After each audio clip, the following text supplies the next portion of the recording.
You know, we human beings, all of us, each and every one of us, as long as we've been around, we human beings desire to know. We desire to know what way it is to Birmingham, England. We desire to know what the cost of this is. We desire to know how the stars work. We desire to know. Our whole life has that desire in it. Now, the object of that desire is truth. When we desire to know, we desire to know the truth about something. And we don't desire to know what is untrue, what is not so. If I asked you, what's the way to go to the United States from England, and you say to me, go east, well, that's not what you want when you ask, when you want to know something. You want to know what is in reality.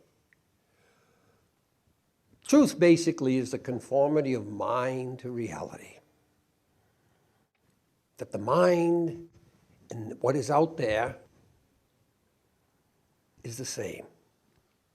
If you want to go to the United States from England, you go west. That's the truth. Now, once people stop concerning themselves about what really is, the truth that is, once they stop concerning themselves about the truth and concerning themselves about whether they say the truth to others or not, then we get into this world that's called mobile truth. Mobile truth was a term coined 60 years ago or so. And what it refers to is the condition in the modern world where people, depending upon circumstances, say, this is the truth, and without any problem at all. In other situations, will say the opposite is the truth. For example, you work for the Ford Automobile Company, and you will be out there selling Ford automobiles, saying that Chevrolet automobiles are terrible and they don't work and they fall apart and they're gas guzzlers and they're no good. And so Ford fires you.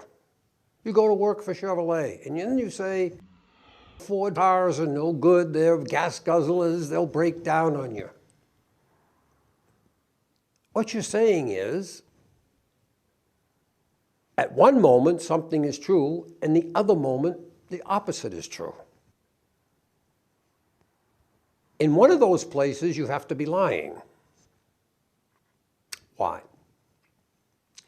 Because human language is governed by what's called the principle of non-contradiction, which means that you cannot say in the same sentence, you cannot say X and not X are true.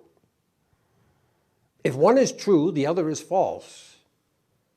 One is false, then the other is true. But the point is, you cannot say X and not X are both true. This becomes a problem in Christianity. Not only for people that look at Christianity and want to know who Jesus is and what he taught and what he's all about. It's a problem within Christianity. Because people in Christianity also want to know who Jesus is, what he's all about, what he taught, what he meant, what his purpose is. Now, it is the consensus of biblical scholarship that the Jesus of the Gospels, Matthew, Mark, Luke, and John, that the Jesus of the Gospel, the historical Jesus, as far as we know the historical Jesus, the Jesus of the original tradition of the church, the Jesus who walked the face of the earth, taught a way of nonviolent love of friends and enemies as his way and as God's will. He taught the rejection of violence and enmity. Crystal clear in the New Testament. Crystal clear. There is absolutely no doubt about that's what Jesus taught. However, over the last 1800 years or so,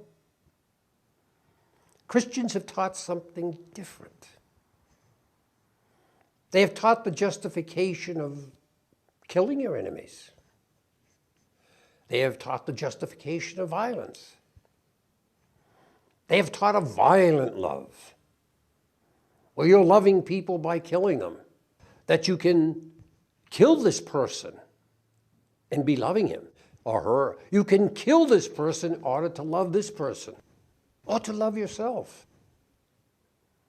You can despise and despoil, indeed hate the enemy. This is the history of Christianity since at least the time of Constantine. It's a history of redefining love in a way that is the opposite of what Jesus taught. It is trying to make X and not X the same thing. It is phony. It is phony. If Jesus is just a human being, just that, what he teaches is open to understanding to any human being, and he teaches the nonviolent love of friends and enemies, the rejection of violence and the rejection of enmity as God's way. Just human respect for the truth of what is. Not whether he's right or not, but just what is it that he taught. Human respect for what is requires recognizing that Jesus' teachings are teachings of nonviolent love of friends and enemies. That is the truth. If you teach that Jesus taught violence and enmity as something that people could do following him, you are not teaching the truth about what Jesus taught by word and deed was the way of God, his way. You are teaching untruth, illusion, unreality.